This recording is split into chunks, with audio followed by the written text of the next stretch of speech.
Bien, un saludo a todas las usuarias y usuarios de la Radio del Sur y de TV FAM que nos acompañan acá en tu programa Debates del Sur Global, como todos los martes desde Caracas, Venezuela. Un saludo, por supuesto, a la presidenta de la Radio del Sur, a Nieves Valdés. También un saludo a todo el equipo de TV FAM, a su presidente, el general Benzir Guerrero. También llegamos a todas y todos ustedes gracias a nuestros patrocinantes, todos esos que apuestan por el trabajo de visibilización que hacemos día a día de la situación geopolítica del mundo de hoy y cómo nuestros pueblos del sur global deben enfrentar, ¿no?, esas realidades despóticas a las cuales ciertas élites que ostentan el poder económico y el poder político nos quieren llevar. Por eso agradecemos también al Banco Nacional de Vivienda y Hábitat, que nos apoya para poder seguir generando contenido para todas y todos y seguir llegando a cada rincón, no solo de Venezuela, sino también de nuestra América y del sur global. Bueno, el día de hoy estamos con un invitado de lujo. Se trata del profesor Manuel Mariña Müller, quien es doctor en cibernética, ¿verdad? Así es. Sí, doctor en cibernética y también es doctor en seguridad de la nación. Es profesor del Instituto de Altos Estudios de Seguridad de la Nación, así como ha sido rector de algunas universidades nacionales, entre ellas la Universidad Simón Rodríguez. Y ha escrito muchos libros que representan un gran aporte a lo que es el fortalecimiento de nuestro Estado venezolano y también a la alerta, ¿no?, que debemos tener todas y todos frente a las amenazas que se ciernen en contra de la Revolución Bolivariana. Yo siempre, consulto un libro suyo, profesor, el libro en el cual usted aplica la teoría de sistemas para fortalecer, ¿no?, la gestión pública y la estructura del Estado venezolano. De todos modos, vamos a compartir con todas y todos los nombres de esos libros para que puedan acceder a ese conocimiento. Y bueno, queríamos invitarlo, profesor, y le comentaba al inicio del programa, porque justamente ahorita el mundo está todo imbuido en lo que es los debates de la sesión plenaria del segmento de alto nivel de la Asamblea General de las Naciones Unidas.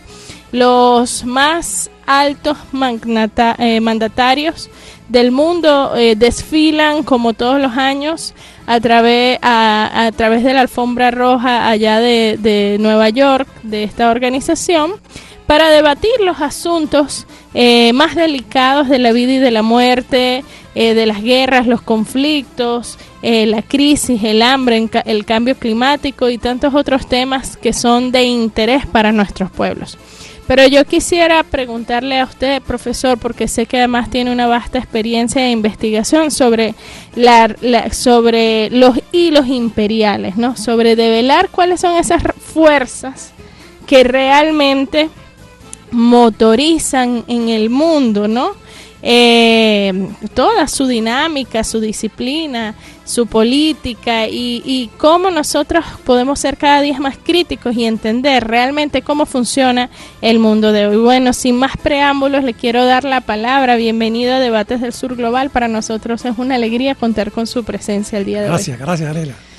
En realidad es un poco ronco, ¿no? Sí, estamos ahorita en un momento en donde las Naciones Unidas están jugando un papel importante en materia de lo que significa la concepción que tienen de lo que ocurre en el mundo. Hoy quedé yo asombrado con un discurso estupendo, el discurso que dio Tayyip Erdogan. Realmente no tiene pérdida ese discurso. Incluso yo en el grupo que tengo en la universidad señalé la importancia de hacerlo viral, porque lo que él dijo ahí con respecto a la situación entre lo que es la crisis fundamental de Israel, es algo que vale la pena que quienes tengan la oportunidad de revisar ese discurso lo oigan, porque dijo grandes verdades y además planteó algo muy interesante. Dijo que si el mundo se unió para combatir a Hitler y llevarlo a los tribunales, el mundo debería unirse para combatir a Netanyahu y llevarlo también a los tribunales. O sea, esto demuestra pues el tenor catastrófico del accionar de Israel desde su gran dirigente, que es Benjamín Netanyahu, ¿no? Con respecto a lo que ocurrió con Hitler en su época, hace ya más de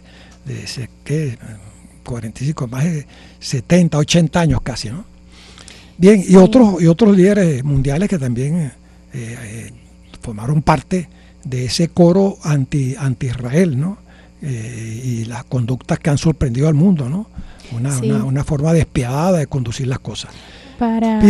Para complementar eso, que aprovechando la mención que usted hace a ese discurso, también llama la atención como Erdogan dice que en Gaza no solo está muriendo la humanidad misma, ¿no? Y los niños y las mujeres palestinas, también está muriendo día a día, segundo a segundo, el sistema de las Naciones Unidas, porque si de algo queda en evidencia es que lo que está pasando en Medio Oriente y todo ese genocidio en contra del pueblo palestino ha superado la capacidad del sistema de Naciones Unidas y ha dejado en evidencia que ya la Organización de Naciones Unidas no es capaz de cumplir los principios y propósitos para los cuales fue concebida una vez luego de la Segunda Guerra Mundial.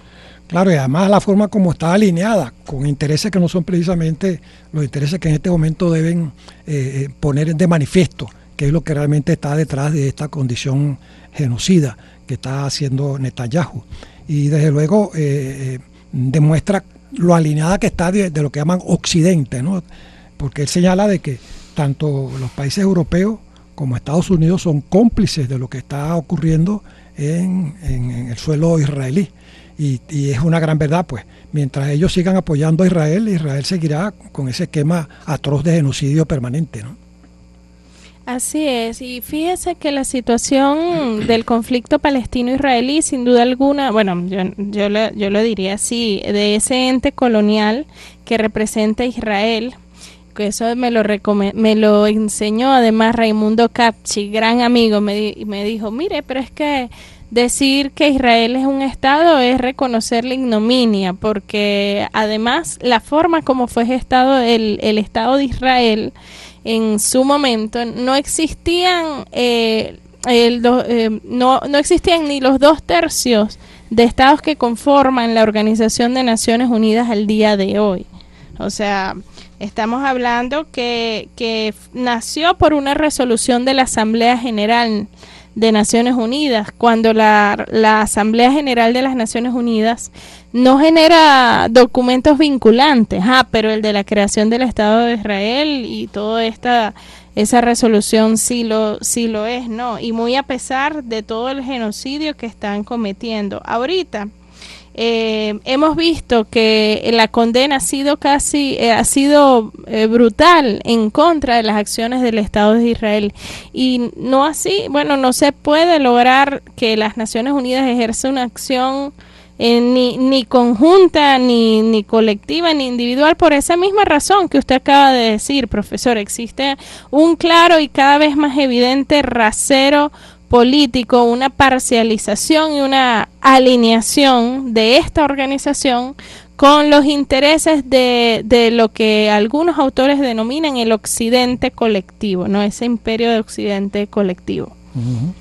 Así es, realmente Israel, si observamos desde la perspectiva histórica, la creación del Estado de Israel, nos damos cuenta de que hay una situación en la cual, después de más de 2000 años de lo que llaman la diáspora judía, la pregunta es cómo después de 2000 años surge entonces la idea de crear un Estado y además hablar de un pueblo, de una tierra sin pueblo para un pueblo sin tierra, y un planteamiento que pareciera ser traído por los cabellos, porque pasaron más de 2000 años en donde había una paz entre judíos y musulmanes, y todos los judíos en cualquier parte, incluso de Alemania, tenían un comportamiento de aceptación, y de buena primera surge este conflicto, ¿no?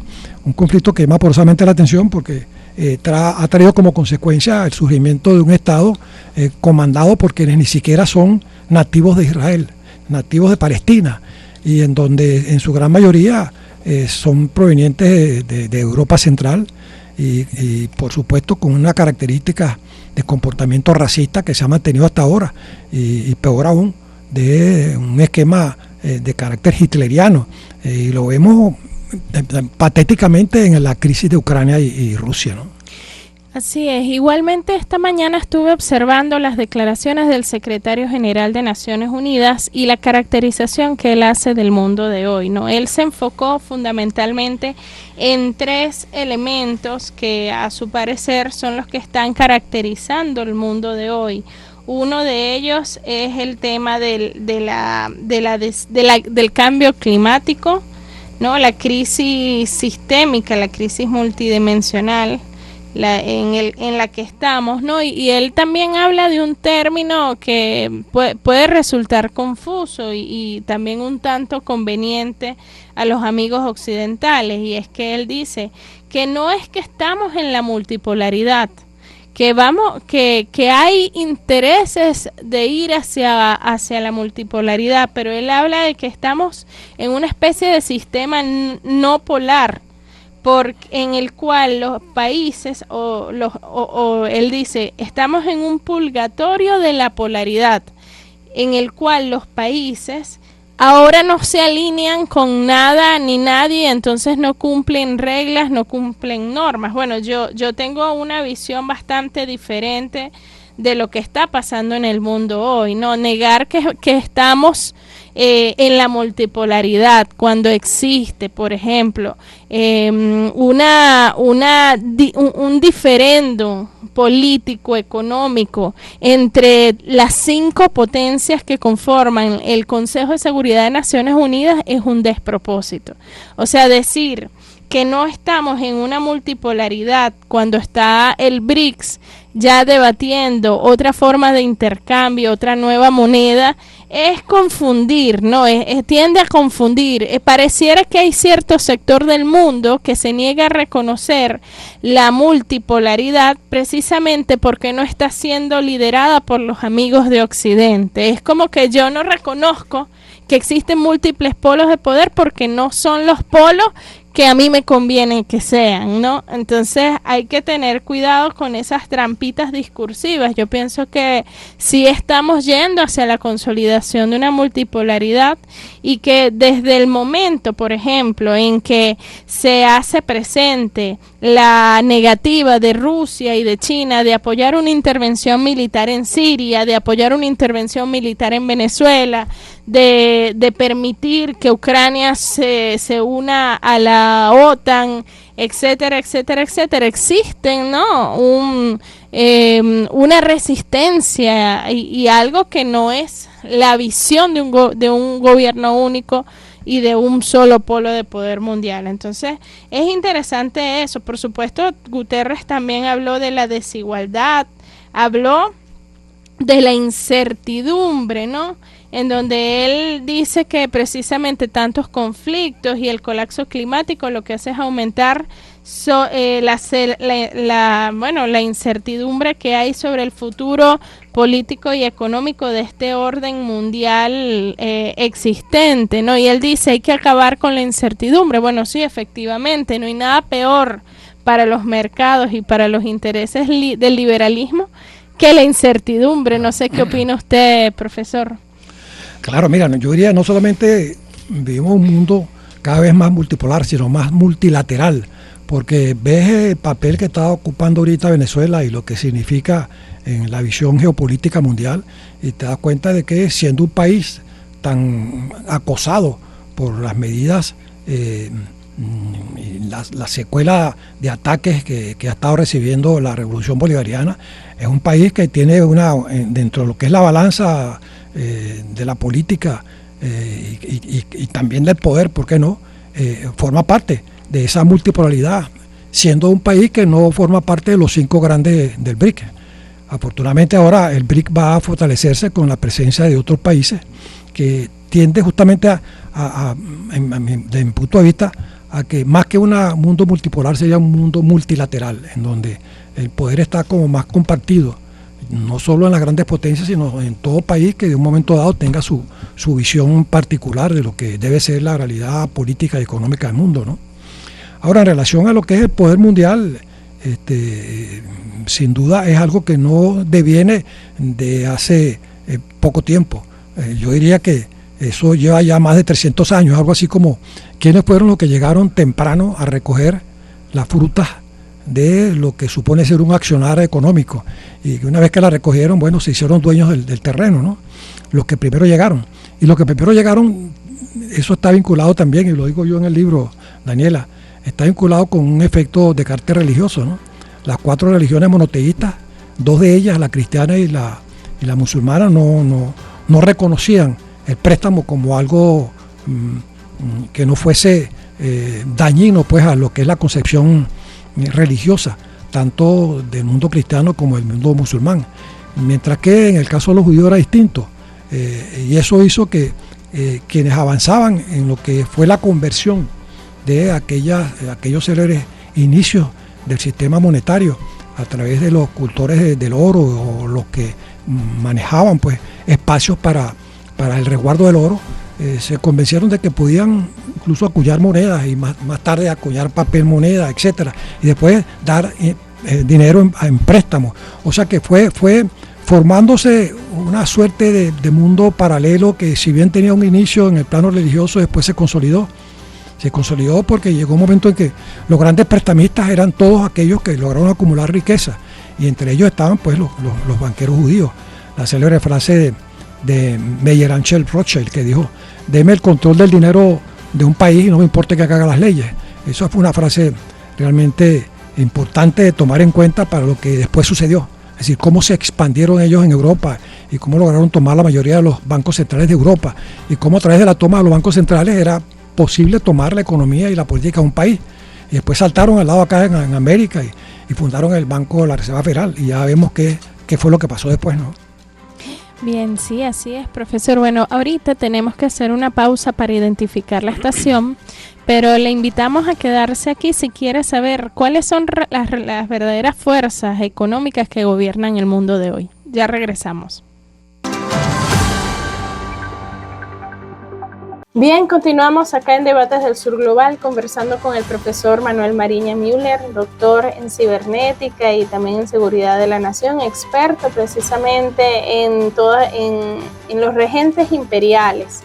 Esos actores que no están necesariamente en el primer plano a la luz del sol, pero que al final son quienes terminan moviendo los hilos del poder a nivel mundial y determinando qué es lo que se debate, qué es lo que se decide, hacia dónde se dirigen los recursos, y quienes resultan vencedores también en las guerras, ¿no? Porque son quienes ostentan el capital. Y es que esto es en el marco de un esfuerzo que estamos haciendo desde este programa por visibilizar la complejidad de todo lo que caracteriza el entorno global en la actualidad. Nosotros no nos podemos quedar con un análisis maniqueo del papel de los estados en la dinámica internacional y en la dinámica global. También hay un conjunto de actores que hacen vida dentro de los estados. Son actores transnacionales, son actores multiestatales, son actores muchas veces religiosos, otras veces culturales, empresariales, que transversalizan desde el punto de vista geopolítico, ¿no?, el control y el dominio del poder a nivel mundial. Precisamente el profesor nos explicaba, ¿no?, los orígenes de una gran fuerza, que es la fuerza económica del capital asociada a, por ejemplo, en el marco de la banca, a la familia Rothschild y a, bueno, el lobby de los sionistas que gobiernan a Israel al día de hoy. Pero, profesor, explíquenos nuevamente el origen, por ejemplo, de esa familia de los Rothschild. Bueno, en realidad el origen se remonta a más de 400 años. Los célebres personeros que administraban tiendas en donde guardaban oro, y después se dieron cuenta que podían convertirse en gente capaz de producir monedas, porque no todo el mundo se acercaba a retirar el dinero que dejaba guardado en sus sitios, ¿no? Y por ahí, bueno, fue surgiendo un poder que finalmente comenzó a darse cuenta que las guerras eran una forma estupenda de incrementar los ingresos. De hecho, la guerra entre Inglaterra y Francia fue financiada por un grupo de banqueros judíos que después de 2 o 3 años de guerra y viendo el Estado, la monarquía británica, que no podía cancelar esa deuda, logró acordar con los banqueros prestamistas la entrega de 2,5 kilómetros en el corazón de Londres, lo que hoy conocemos como la City, y en donde se establecieron una cantidad de elementos que marcaron pauta en lo que hoy es el epicentro del poder financiero mundial. Y de ahí en adelante, por supuesto, fue increciendo lo que fue el poder de quienes utilizaban el dinero para lograr la posición política. Porque no olvidemos lo siguiente, Daniela. Si tú te preguntas, hubo un momento en el cual eso que hoy en día llamamos el Deep State en Estados Unidos, que es el Estado profundo, y que tuvo sus inicios hace más de 200, 300 años, por esto que te estaba señalando, cómo es que ellos en el transcurrir del tiempo logran establecerse con ese gigantesco poder y cómo establecen un proceso de asunción de los elementos o de los sistemas fundamentales en lo que es la economía de un país, que son los bancos centrales, no solamente en Europa. Aquí en Latinoamérica, en Argentina, existía un banco central que era privado.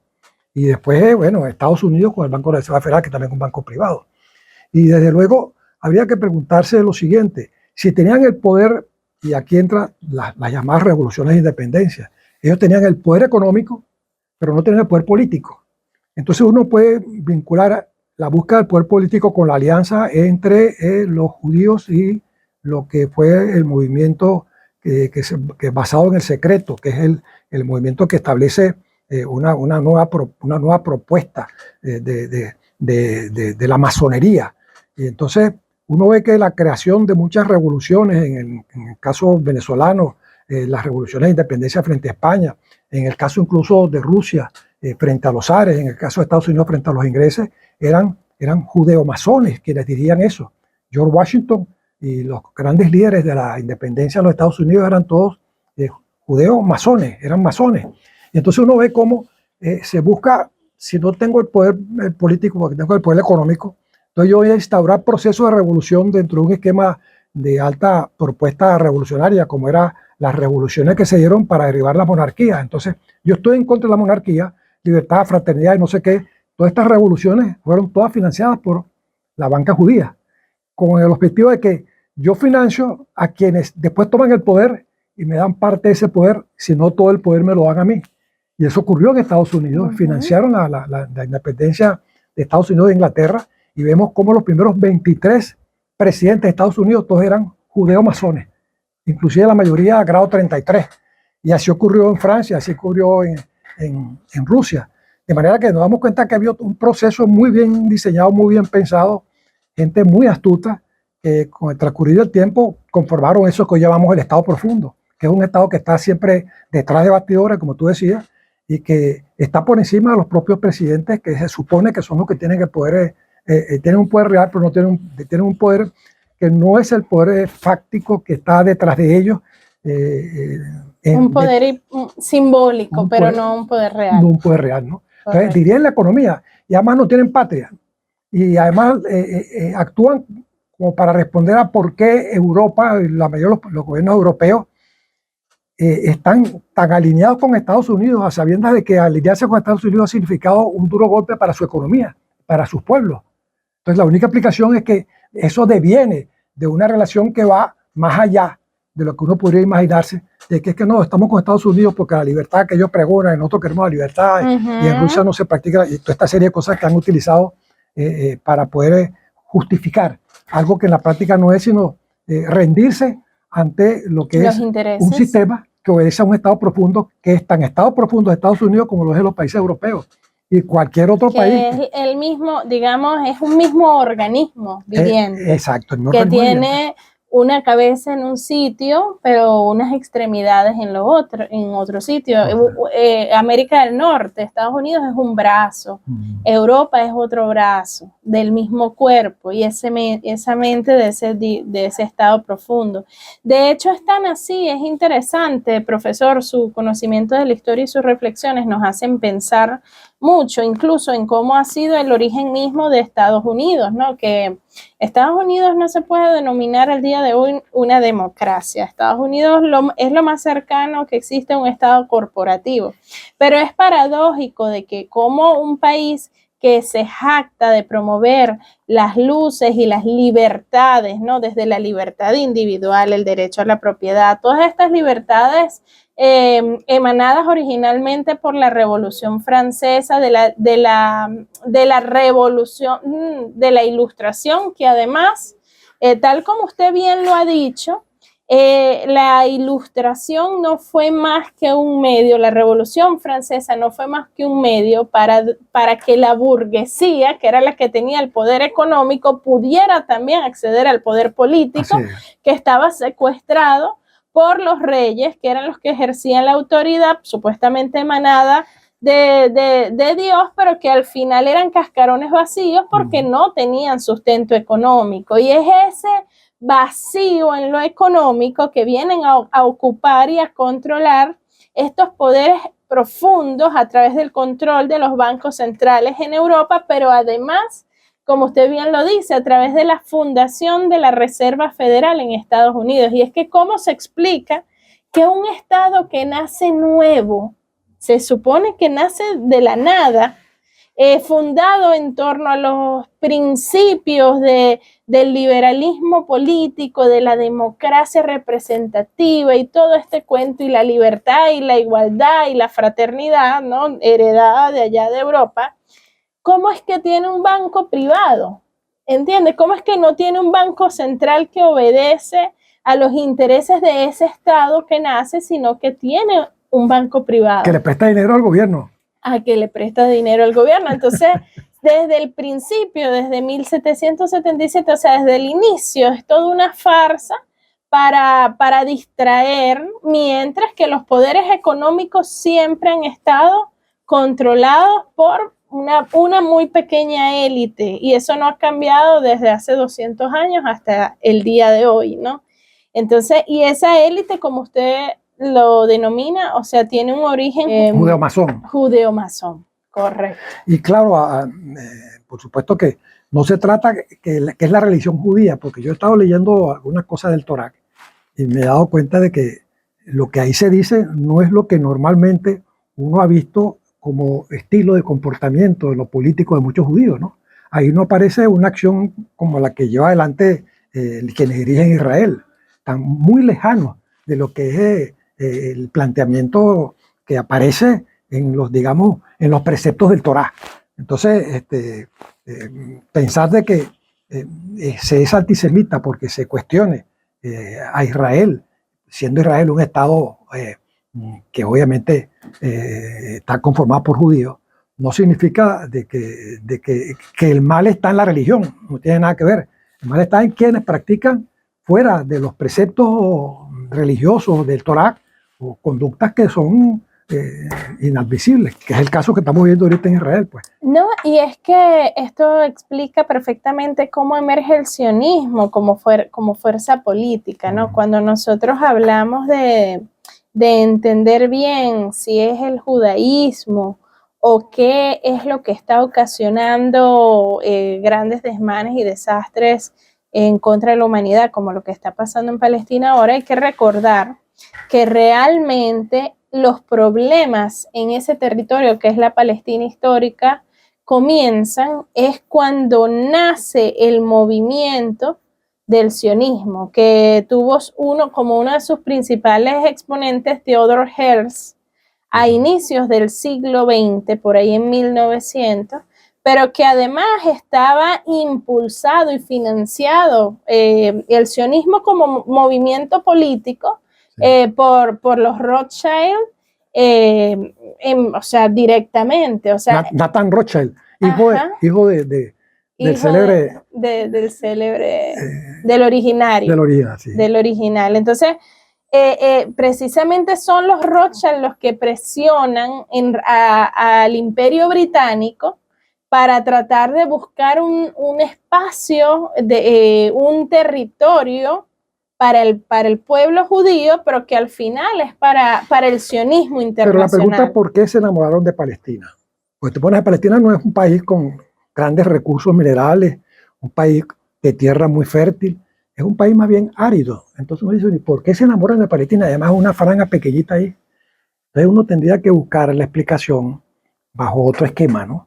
Y ese otro esquema nos puede llevar al vínculo que existe entre, después de 2000 años, intentar crear un territorio para un pueblo y un pueblo sin territorio, ¿no? Precisamente más de 2000 años después que se produce la diáspora judía. Y la explicación que uno podría darle es que de lo que se buscaba era una punta de playa frente a un imperio como el imperio de los Estados Unidos en expansión, que estaba muy claro de la necesidad de la energía para poder mantenerse como imperio.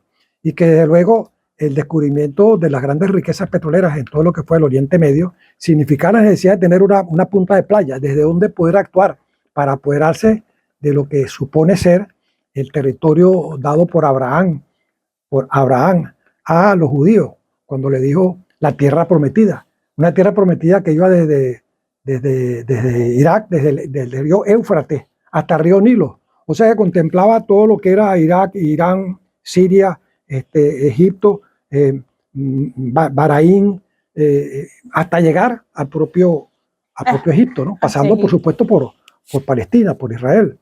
Entonces uno dice, bueno, eso pudiera explicar por qué 2000 años después se plantea la necesidad de crear un Estado en esa zona que no era una zona muy prometedora, porque ellos han podido coger para otra parte del mundo, han podido irse para Argentina, por ejemplo, o han podido irse para cualquier lugar mucho más esplendoroso desde el punto de vista de sus riquezas en África, pero escogieron eso porque estar ahí era entonces decir, el territorio prometido por Abraham supone una extensión que va mucho más allá de Israel y abarca todo lo que son los estados productores de petróleo.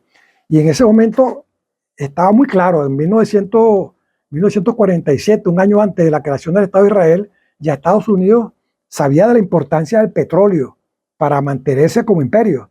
Y entonces la única forma de ellos poder justificar la toma de esa gran riqueza petrolera del Medio Oriente era teniendo presencia y después reclamándola como territorio ofrecido por Abraham a los judíos, sí, que era un territorio que abarcaba todo lo que es la zona petrolera del Medio Oriente, ¿no?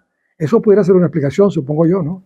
Sí, bueno, sin duda alguna que la lógica es fundamentalmente geopolítica, porque y fue analizada desde la perspectiva del Imperio Británico, sin duda alguna, ¿no? Porque además todos esos territorios eran parte del dominio colonial británico.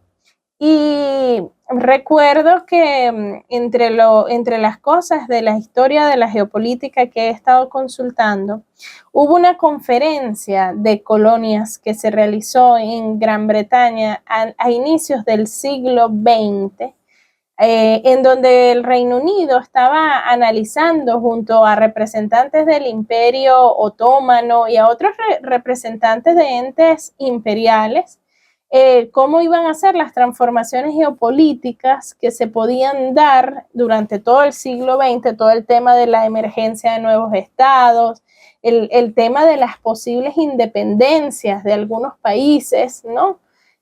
Y cuáles medidas debían ellos tomar, cómo ellos podían prepararse para, a partir de ahí, de esos análisis en los cuales participaron eruditos, académicos, de todo el espectro norte del mundo, todo el espectro imperial, cómo ellos podían prepararse como imperio británico para enfrentar esas transformaciones geopolíticas.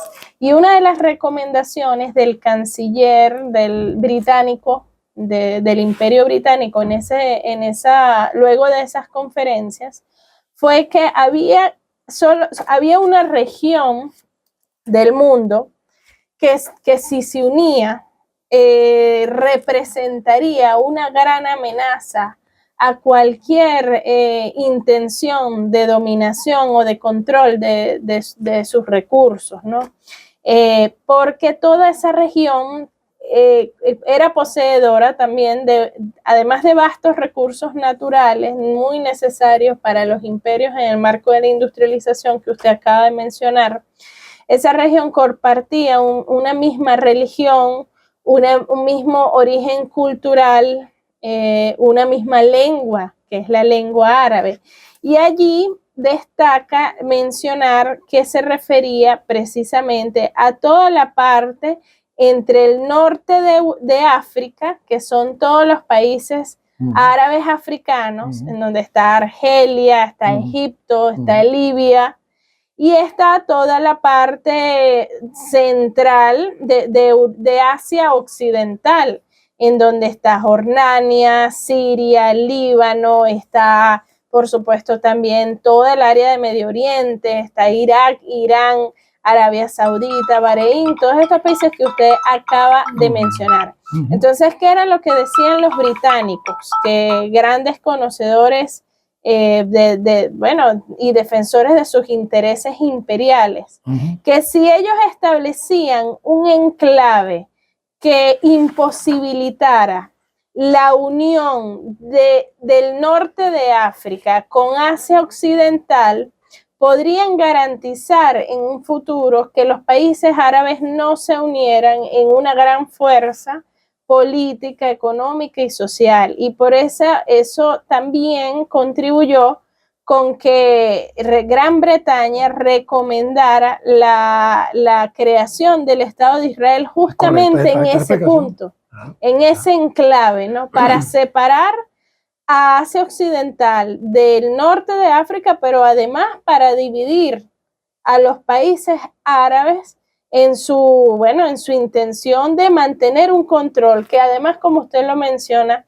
es un control que evolucionó desde todo punto de vista, porque evolucionó militarmente, evolucionó desde el punto de vista de las operaciones de desestabilización constantes que se organizan, se planifican y se ejecutan desde Israel en contra de todos los países árabes sin igual, incluso en alianza con otros países de Asia Central como Azerbaiyán, porque Israel y Azerbaiyán son aliados estratégicos desde el punto de vista militar y de inteligencia, y desde Azerbaiyán espían Irán, espían Irak y mantienen en un control, en una constante zozobra. Estamos viendo la evolución y el escalamiento del conflicto en el Líbano, y también algo que está latente allí y que es una realidad y que pareciera que muchos países de Medio Oriente no terminan de ver con la suficiente seriedad del caso, que usted lo acaba de mencionar.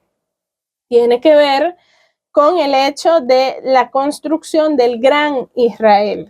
O sea, Israel, dentro de su Ministerio de Relaciones Exteriores, ellos tienen el mapa proyectado del Gran Israel, que es ese que se extiende desde el río Éufrates hasta el río Nilo. Y para ellos no van a descansar hasta lograr consolidar toda esa porción de territorio. Entonces, lo que está pasando en Palestina, en Gaza ahorita, en Líbano y tal, no es más que uno de los pasos necesarios en la progresiva desestabilización a donde ellos quieren llevar para poder ensanchar cada vez más su territorio. Y con apoyo a Estados Unidos, porque prácticamente manejan la misma propuesta política o geopolítica, ¿no? Y además Inglaterra siempre estuvo vinculada a Estados Unidos, inclusive la revolución en Estados Unidos fue financiada por los masones ingleses y franceses. Y uno ve cosas como, por ejemplo, en plena guerra de independencia, Benjamin Franklin, que era uno de los grandes artífices de la independencia de Estados Unidos, viajaba a Londres y se emparentaba con sus amigos en Londres militares y hacían encerronas. Yo me enteré de algo que me llamó mucho la atención. Yo estuve en Inglaterra, en un pueblo llamado High Wycombe, que está a 29 kilómetros de Londres, ¿no? Y había una gruta que existía en High Wycombe que unía o pretendía unir High Wycombe este con High Wycombe oeste. Y comenzaron a abrir un túnel, nunca terminó el túnel, y ese túnel se convirtió entonces en una suerte que hoy en día es un atractivo turístico, ¿no? Porque ahí hacían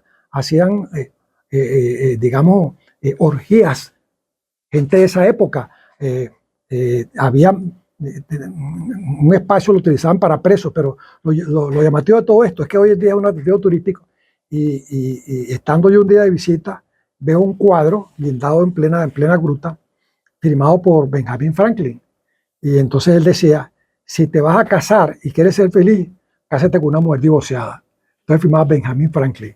O sea que en una de esas fiestas que hacían ellos ahí, Benjamin Franklin con militares ingleses en plena revolución de Estados Unidos, se demuestra pues que había ese nexo en donde no había un odio como el que pudiera existir por el país que está peleando contra otro país, como se ve el caso, por ejemplo, de Venezuela con respecto a España, ¿no? Ahí la relación entre Inglaterra y Estados Unidos siempre se mantuvo por el nivel más elevado desde el punto de vista financiero. Por algo, el epicentro financiero del mundo está en Estados Unidos, en Londres, ¿no? O sea, siempre hubo un vínculo que nunca se logró destruir a pesar de la independencia, ¿no? Y por eso vemos tan unidos que están ellos frente a lo que es el acontecer mundial. Hoy en día son ellos los que están por decidir si dan o no permiso para que Ucrania utilice misiles de largo alcance. Está por una decisión de Estados Unidos y de Inglaterra, ¿no? A pesar de que incluso hay países como Alemania que se está oponiendo a esa decisión, ¿no? Sí, eso es importantísimo verlo también, profesor, el hecho de que la independencia de Estados Unidos fue sui generis, en el sentido de que nada más cierto que eso, que no hubo nunca una ruptura, una confrontación real de intereses entre los dos. No. Fíjese, profesor, vemos que muchos preguntan, ¿quién manda a quién entonces? ¿Israel manda a Estados Unidos o Estados Unidos manda a Israel? Me gustaría saber su opinión.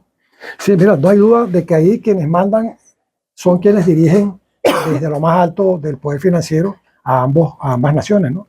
O sea que los intereses no son ni de Estados Unidos ni de Israel, sino los intereses son de un sector que ha estado frente al manejo de la economía y la política mundial.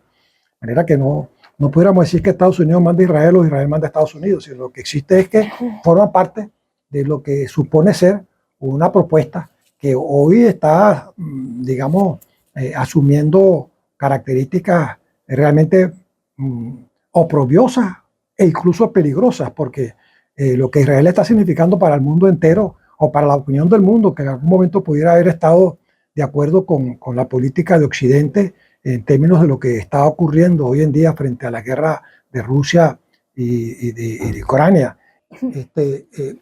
ha cambiado bastante esa opinión, ¿no? De manera que habría que verlo de otro punto de vista, en términos de cómo el mundo está cambiando sobre la base de un comportamiento casi que inexplicable, que es el que estamos viendo en Israel. Pero por otra parte, de un mundo dirigido por un poder que hoy en día se cierne ya en términos incluso más allá del poder clásico. Nosotros vemos a un Elon Musk, por ejemplo, con una capacidad de accionar casi a nivel de la que pudiera tener cualquier gobierno y de amenazar como pudiera amenazar cualquier gobierno, lo cual hay que meterlo también en esa dinámica de análisis de cómo se comporta el poder y la hegemonía mundial, asumida por quienes hoy junto con Musk están otros, lo que se han manejado en el desarrollo, que en su gran mayoría los fondos son fondos provenientes de las arcas de los banqueros judíos, ¿no? Porque te pones a ver que estos grandes consorcios están en manos de judíos también, ¿no? O sea que lo que es igual no es trampa, ¿no? De hecho, hay un libro que yo recomiendo leer para entender más, ¿no? Cómo es esta dinámica de poder entre el poder del lobby sionista en Estados Unidos y el mismo gobierno de Estados Unidos. Se llama el AIPAC israelí. El AIPAC, sí. El AIPAC israelí, el lobby de Israel en Estados Unidos. Ese lo escribió John Mearsheimer, un teórico neorrealista de la política exterior estadounidense, en donde ellos explican, o sea, en todo lo que influye de las decisiones internas e internacionales, el poder del lobby sionista, ¿no? Para la política exterior de Estados Unidos y la política nacional, las leyes que se aprueban, a qué se les da recurso, los mismos senadores y los mismos gobernadores y los mismos presidentes de Estados Unidos los elige precisamente los recursos que dan las fuerzas sionistas, pues todo este lobby de empresas y de poder económico de origen judío, pero que el tema no es que sea realmente judío, el tema es la visión sionista de ese capital y cómo lo utilizan para promover el armamentismo de Israel, para apoyar las políticas genocidas de Israel, las operaciones de desestabilización que desarrolla Israel en contra de otros países en la región de Medio Oriente, a tal punto, ¿no?, que Estados Unidos se encuentra en este momento entre la espada y la pared, ¿no? Porque una de las principales dificultades que ha tenido que enfrentar el gobierno de Biden, sobre todo desde el 7 de octubre para acá, es cómo mantener una imagen internacional más o menos aceptable, ¿no? Brindando todo el apoyo militar que están dando a Israel para cometer un genocidio televisado. Entonces vemos cómo países árabes que otrora eran muy aliados de Estados Unidos y otrora sus gobiernos se jactaban de ser los mejores amigos de Estados Unidos, han tenido que revisar sus posiciones nacionales por el riesgo de perder el apoyo popular debido a la intransigente e inaceptable posición del gobierno estadounidense de apoyar a Israel en el marco del genocidio que está cometiendo. Por eso Biden trataba de lanzar un salvavidas internacional al tratar de promover un acuerdo de paz que de acuerdo y de paz no tenía absolutamente nada, pero que era un comodín principalmente para tratar de decir de que ellos quieren la paz, ¿no? Mientras le financian la guerra a Israel y a Netanyahu, para tratar de limpiar un poquito la cara de su gobierno frente al genocidio, porque además a su gobierno también le cae responsabilidad penal internacional por ese genocidio. Entonces, pero fíjense, vamos rápidamente a identificar la estación y enseguida volvemos con más acá en Debates del Sur Global. Bien, y continuamos acá en Debates del Sur Global. Estábamos haciendo, bueno, un análisis de los poderes fácticos, los poderes imperiales y cómo a veces los discursos políticos de los presidentes y de los líderes políticos y de gobierno de países como Estados Unidos nunca coinciden con lo que son lo que verdaderamente son sus acciones, porque precisamente esas acciones reflejan es el interés de esas élites dominantes y esos poderes corporativos que subyacen, que están detrás de la cortina y no el interés del pueblo. De hecho, yo escuchaba el discurso de Biden esta mañana ante la Asamblea General de Naciones Unidas y era un discurso fundamentalmente electoral, ¿no?, dirigido a su público interno y también internacional. Un discurso que se ve que fue medido incluso desde el punto de vista de encuestas, ¿no?, sustentado por premisas medidas frente al interés y la simpatía de la opinión pública, porque las premisas que él planteaba, que además no se corresponden en absoluto con lo que está haciendo el gobierno estadounidense, reflejan pues lo que el mundo y lo que el pueblo estadounidense quiere escuchar. Por ejemplo, vamos a acabar con las guerras.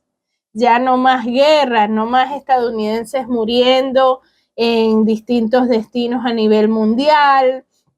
Todo ese recurso de las guerras lo vamos a invertir en cooperación, en el cumplimiento de los objetivos de desarrollo sostenible. Nada más mentira que eso, o sea, viniendo del presidente del país en el cual las empresas armamentistas han triplicado sus ganancias desde hace 3 años para acá, 4 años para acá, porque si alguien se ha beneficiado de la incertidumbre, de las tensiones geopolíticas, por ejemplo, de todo el asedio en contra de Rusia y la amenaza de un conflicto incluso nuclear entre potencias nucleares, ha sido las empresas armamentistas estadounidenses. Dudo mucho que ellas quieran que se acabe la guerra, ¿no?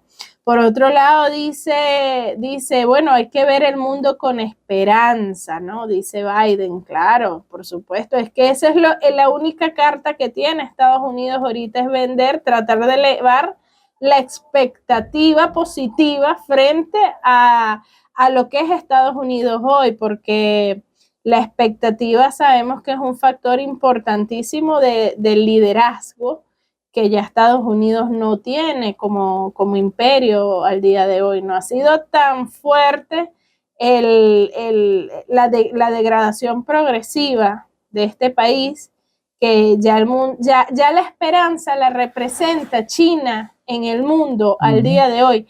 Parece mentira. Hay una encuesta de Foreign Policy que se hizo del barómetro árabe, se hizo en 7 países árabes, entre ellos Jordania, Líbano, Bahrein, Emiratos Árabes Unidos, 7 países árabes, de quién tenía una política exterior más alineada con la cooperación y con los intereses de la región árabe, si China y Estados Unidos. Y más del 56% de la población de cada uno de esos países afirmó que China tenía una política exterior más consona con los intereses de desarrollo y de cooperación de cada uno de esos 6 países. Entonces, ya la esperanza la representa otro, no la representa Estados Unidos hoy. También hablaba de que la democracia ha sido mi prioridad. Bueno, sabemos todo lo que significan las leyes de persecución que se están desarrollando en Estados Unidos, muchas de ellas, profesor, promovidas por el lobby sionista, porque hay una ley en contra del antisemitismo que muchos expertos estadounidenses en el debate político de ese país dicen que es el uso del antisemitismo como un arma para censurar al oponente. Para callar al oponente, claro. Para callar al opositor, para que la gente no exprese sus disconformidades con las políticas neoliberales que se están implementando dentro de Estados Unidos. Bueno, esto es un resumen, el resumen es mucho más largo, pero no quiero quitarle tiempo a nuestro entrevistado del día de hoy. ¿Cómo ve usted el futuro político de Estados Unidos a la luz ahorita, a la vuelta de la esquina, ¿no? Que vienen las elecciones presidenciales en noviembre, y no solo de Estados Unidos a lo interno, sino de lo que Estados Unidos representa como visión de gobierno mundial, de unipolaridad, representa en el orden mundial actual. ¿Cómo ve usted el futuro geopolítico de este país? Bueno, mira, yo lo veo en realidad en cierta forma difícil de identificar cuál puede ser el curso que tenga mayor prioridad en términos geopolíticos, porque veo que hay una gran confusión. Estados Unidos ahorita está prácticamente fracturado políticamente frente a lo que es un Trump, con las propuestas de Trump, y lo que ha sido el manejo de la política tradicional de Estados Unidos. Lo que habría que preguntarse es, con respecto a Venezuela, ¿cuál es más peligroso para Venezuela? Porque ambos son peligrosos, pero uno es más peligroso que otro. Yo en lo personal creo que más peligroso es Trump que Kamala, por el hecho de que Kamala continuaría igual alimentando a lo que es el aparato militar, alimentando al complejo militar industrial, como lo haría también Trump y cualquier presidente de los Estados Unidos desde la época de Eisenhower hasta nuestros días, ¿no? Porque es el principal productor de recursos, como tú lo señalas, 3 veces ha incrementado sus ganancias a través del proceso del temor bélico a Rusia, ¿no? por cierto, es un temor realmente, es una narrativa realmente infundada si tú la analizas desde el punto de vista del último discurso de Putin en el foro industrial de Oriente, donde él plantea cuál es el plan, cuál es el propósito de desarrollo que tiene Rusia a lo que supone ser la nueva Rusia, en términos del este ruso, esa zona gigantesca que está prácticamente deshabitada, porque si tú te pones a ver el mapa de Rusia, Rusia siempre fue un país europeo. Cuando tú ves Moscú y todo lo que significan las ciudades en los alrededores, San Petersburgo, etcétera, etcétera, y si lo ves en la época del 1700, 1800, bueno, hablar del zar era como hablar del rey de un país, y hacía reuniones, inclusive este se casó con la hija de este, y esta, le vamos a presentar la hija de este para que se case. Es decir, formaba parte de una, hablaba ruso, pero formaba parte de una Europa. De hecho, en Europa se hablaba inglés, se hablaba español, se hablaba alemán, etcétera. Pero Rusia fue excluida por la propia Europa a través de su formación dentro del plano de la revolución bolchevique. Entonces, en ese momento comenzaron a ver a Rusia como algo que no formaba parte de Europa, ¿no? Y en realidad estuvo a punto de tener vínculos muy profundos con Europa, sobre todo con Alemania. Y tú ves cómo la narrativa de Estados Unidos frente al oso ruso que se iba a tragar a Ucrania para después proceder contra Europa, ha creado un temor que obviamente ha tenido eco en la población europea. Pero si tú lo analizas desde el punto de vista del discurso de Putin de hace 2 semanas, te das cuenta que a Putin no le interesa, ni a Rusia le interesa para nada Europa, porque tiene su propio proyecto de desarrollo. Allá hay más de 2.000 inversionistas que van a transformar por completo el futuro, que ya está siendo transformado por los últimos años por Putin, pero van a transformar el futuro de Rusia y no tiene nada que ver con Europa. De hecho, fíjate que la misma guerra, la misma forma como han tratado de neutralizar a Rusia, lo que ha hecho es impulsar a Rusia hacia un desarrollo sostenido y hacia un alineamiento con lo que es el este, China, Vietnam, la misma Corea del Norte, Mongolia. De manera que el futuro de Rusia ya está muy claro para Putin y no tiene nada que ver con Europa. Sin embargo, sigue esa narrativa del temor de Europa, del avance de Rusia sobre Ucrania, porque después le toca a Europa, ¿no? Y es lo que ha dado pie a ese temor que no ha hecho sino alimentar al sistema o a lo que es el modelo financiero fundamental que tiene ahorita la economía de Estados Unidos, que está basado en la venta, fabricación y venta de armamento, a través de eso, pues que son los complejos militar e industrial. De manera que entre ambos candidatos, entre Kamala Harris y Trump, yo estaría más de acuerdo con Kamala que con Trump, porque Trump es impredecible y es, de ese punto de vista, para mí mucho más peligroso que Kamala, porque Kamala seguiría una línea similar a la que ha tenido Biden, que siendo también peligroso para Venezuela, no me imagino yo sería tan críticamente peligroso como Trump. Acuérdate que Trump llegó un momento que dijo que por qué estábamos vendiéndole Trump, por qué le estamos vendiendo petróleo a Estados Unidos cuando a Estados Unidos le pertenecía el petróleo venezolano. O sea, una locura dicha por alguien que está en la presidencia de Estados Unidos, te podrás imaginar, ¿no? Y eso de tener está sobre la mesa todas las opciones, inclusive la militar, es un individuo que no ofrece, digamos, la confianza, si es que se puede llamar confianza la que pudiera tener Kamala Harris, ¿no?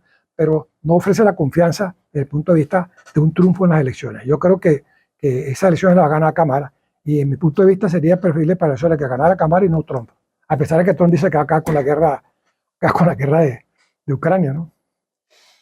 Que no creo, porque ese es el gran surtidor de recursos. Fíjese que yo soy también un poco escéptica sobre eso. Yo soy de las que piensa que la política va a ser exactamente la misma, con la diferencia de que no nos vamos a enterar, ¿no? Porque con Trump nos enteramos más porque él dice más las cosas que va a hacer. En cambio, con los demócratas no nos enteramos casi porque ellos son mucho más comedidos y están formados para hacer, para saber cómo comportarse en lo público y lo privado. Pero en cambio, Trump no está formado para la función pública, ¿no? Para la función del ejercicio del Estado. Entonces, él cree que manejar el Estado norteamericano, es como manejar cualquiera de sus empresas, sí, manejar el reality show que él dirigía y que todo es un show, pues un reality show. Entonces él gobierna con su reality show y entre de reality en reality show, bueno, la gente se va enterando de realmente qué es lo que piensan hacer y siendo igualmente súper peligroso, ¿no? No vemos que detrás de ello está el Estado profundo, que es correcto, última instancia es quien lo decide, ¿no? es lo que justamente veníamos conversando. Al final ellos son actores de esta obra de teatro y hay un estado profundo, que por cierto es interesante ver, ¿no? Cómo el estado profundo, cómo el estado profundo se le hace mucho más difícil de manejar Donald Trump que Kamala Harris, porque lo vimos en el primer gobierno de Trump también. Trump desmanteló el Departamento de Estado. Trump tomaba decisiones con 2 o 3 personas en la Casa Blanca. Lo dice John Bolton en su libro, lo dice Rex Tillerson en su libro. O sea, más del 50% de los funcionarios de carrera del Departamento de Estado renunciaron. Eso quiere decir que no había dentro del Departamento de Estado una operación, un nivel de operatividad y de engranaje con la Casa Blanca y el proceso de toma de decisión del gobierno estadounidense, lo cual dificultaba, ¿no?, la praxis histórica y las estrategias, la implementación de estrategias. Por otro lado, Trump también tuvo la particularidad de poner a pelear las agencias de inteligencia de todo, del gran sistema de inteligencia de Estados Unidos. Él mismo decía que él confiaba en el FBI, que él no confiaba en la CIA, o viceversa, ya no me acuerdo ni muy bien. Pero el punto es que la CIA estaba peleando con el FBI, que estaba a su vez peleando con las otras agencias. Eso también complejizaba el proceso de toma de decisiones y de implementación de los planes de ese deep state o ese estado profundo, porque acuérdese que las agencias, la NSA, ¿no? Y todas las agencias de inteligencia que conforman esa arquitectura de inteligencia de Estados Unidos son como el brazo más duro de implementación y de políticas dentro de ese estado profundo estadounidense. Son las que ponen cada cosa en su lugar.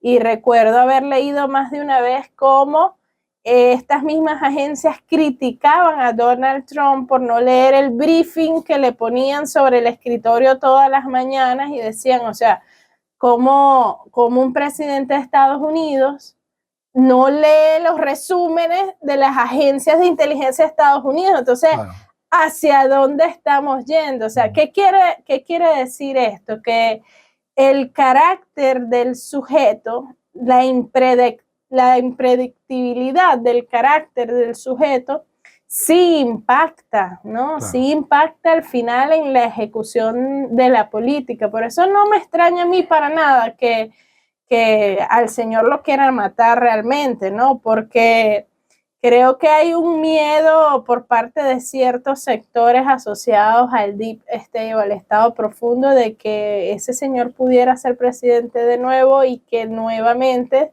se le fuera tan difícil domar ese caballo, ¿no? Acordémonos cuando de forma impredecible hizo bueno, no impredecible, ¿no?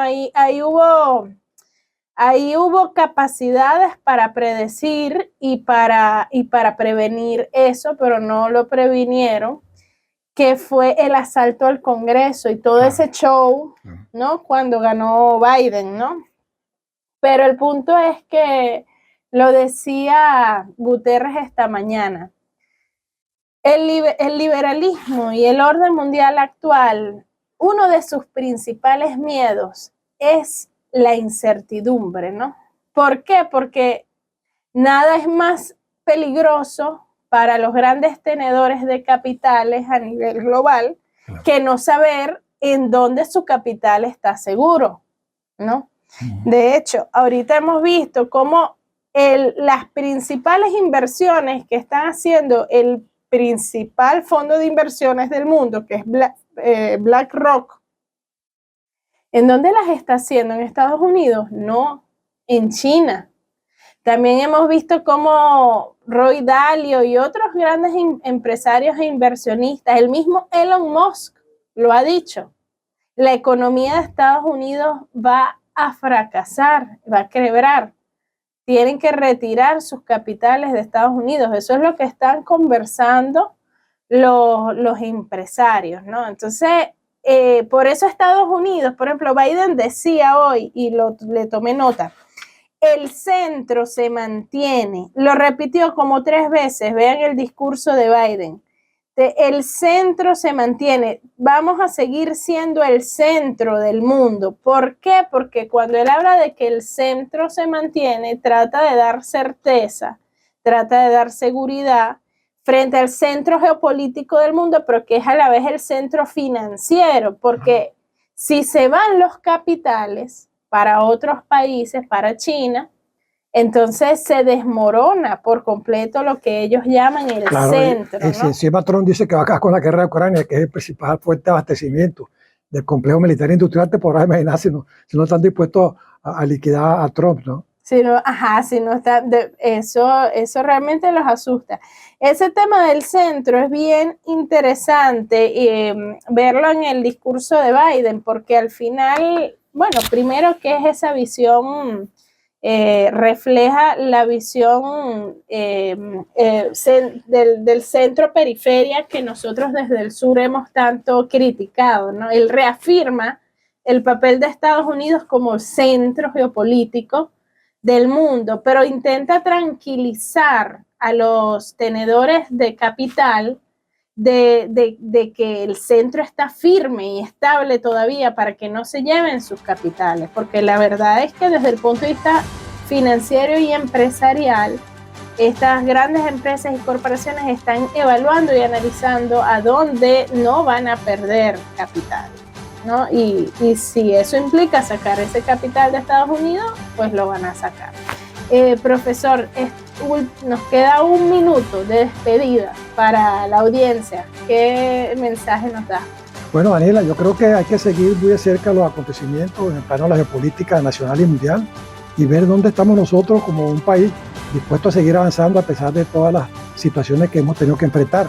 Creo que vamos por un camino que nos permite hablar de que al final vamos a vencer.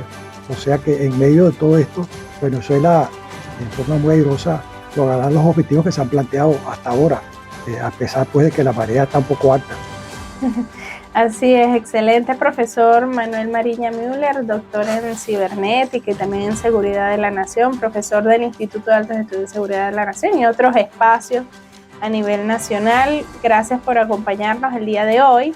Y bueno, seguimos nosotros también en la lucha, como usted lo ha dicho, con gran firmeza en la defensa de nuestra revolución bolivariana, porque mientras haya patria, hay humanidad.